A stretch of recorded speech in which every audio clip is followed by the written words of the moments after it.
Despite a quarter of a century of existence, Derdian have never managed to become one of the most exciting power metal acts to come out of Italy, and that's something that deserves to happen now with their 9th album, the 4th in the New Era saga.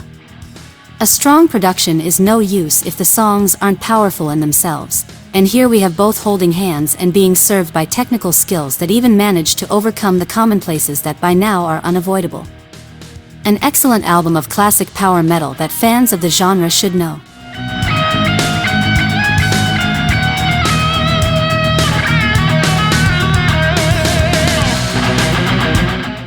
It's always suspicious when a press release resorts to name-dropping as a trump card to attract attention in a world where it's hard to hold it for more than a few seconds.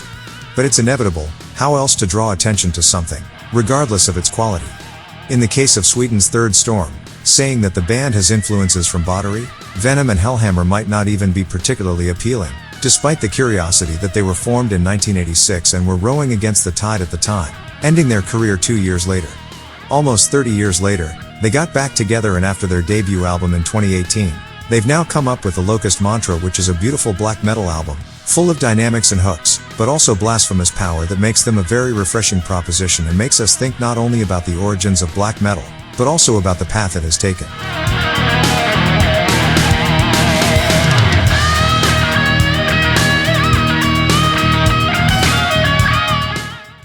Theocracy's regularity is not very high, but their quality is remarkable. Mosaic is their first release on Atomic Fire Records and shows that the band is capable of reaching much higher heights.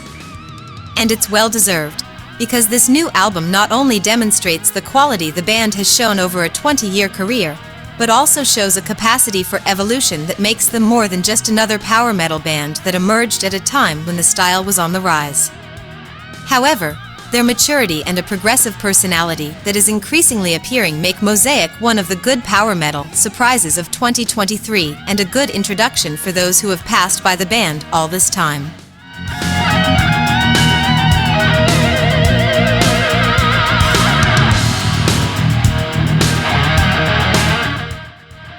October Tide have always been a benchmark in the art of classic death/doom metal without relying on too many nostalgic values, and have always managed to fit the proposal into the present moment.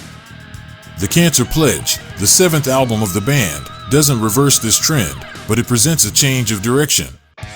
If doom metal has always been a strong part of October Tide's sound, now this style recedes into the background and death metal becomes more evident and important.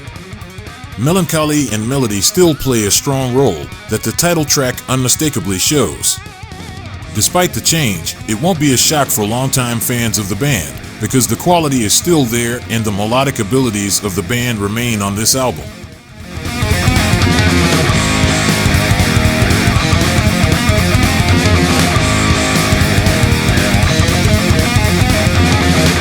Stoner may be hard to access for those who don't like doom or something where groove mid-tempo, and sometimes down-tempo reigns supreme. But we believe that albums like Songs for Satan can win you new followers. That's because Pole's Dopelord have a unique ability to infuse their favorite genre with elements that transcend for lovers of good music. And in this case, it's good heavy music. Something that the track Night of the Witch perfectly conveys: a chorus you can sing along with, a solo that sweeps you along, and a groove that captivates. And that's not limited to this track, which appears right at the beginning after the short intro called Intro. It's something you'll find on the next 4 tracks, with the exception of the outro return of the Night of the Witch. Stoner doom metal at its finest.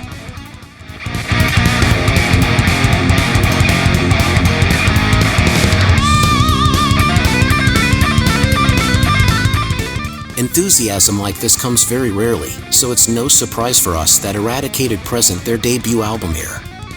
The Swedish band, which began its career in 2021 after being known as the Generation's Army for a long time, has the energy and irreverence their thrash metal needs to be sharp and powerful.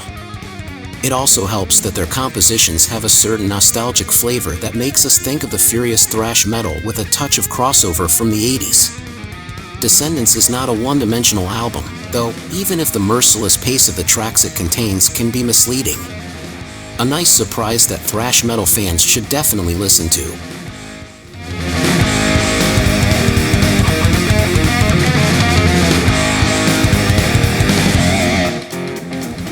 Apotheus' evolution has been impressive. The Portuguese band had already revealed a fascinating way of working with music with The Far Star, an ambitious concept album. And although Ergo Atlas is a sequel to that work, you can't say it's more of the same or even that you feel they're stuck in a formula, because you can feel the band's evolution in this new set of songs. Progressive metal or progressive to us means music that evolves, that takes us from A to B, where musicality and complexity are masterfully combined, and that's what we have here, with a work that should be appreciated as a whole, as all albums should be appreciated. This is a journey that should be enjoyed by everyone who liked The Far Star, as well as all fans of progressive metal, bands like Riverside, Leprous and Sown, and these are just references to introduce you to the fantastic and admirable world of Apotheus.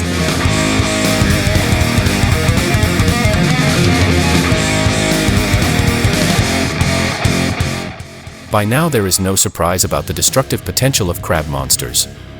The Portuguese band has shown an impressive regularity on stage and an upward trend in their studio work. Shovel Headshot is their third album and maintains a devastating, one-dimensional attitude that makes it a punk/hardcore/crust massacre from start to finish. Intense, raw, and powerful, this is going to be the most brutal 25 minutes of your life.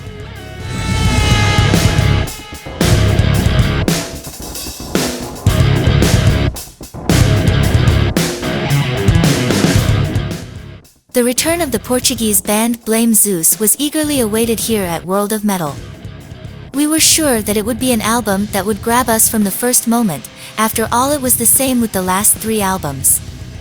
We just didn't know how it would turn out. The heaviness of metal has always been a constant in their music, but Laudanum seems to us to be the one that comes across more like metal, mainly because of the fantastic guitar work, both in the rhythm section and especially in the solos.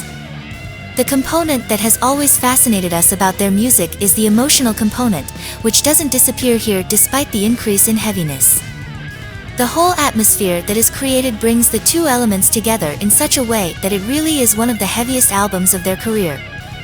This is especially evident in the short and seemingly quiet Asleep in the Stars, which has a very strong emotional atmosphere. An intense album that is another solid step in the development of Blame Zeus.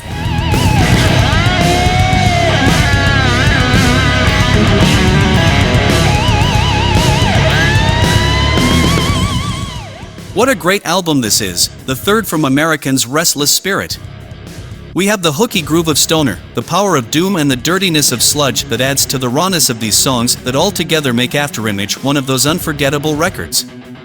I must say that more than the excellent songs, the great guitar solos and riffs and the rhythmic solidity presented by bass and drums in perfect synchronization, it is really Paul Aloysio's voice that is the most effective element, with the cleverly created vocal lines and choruses being key to further emphasize its effectiveness.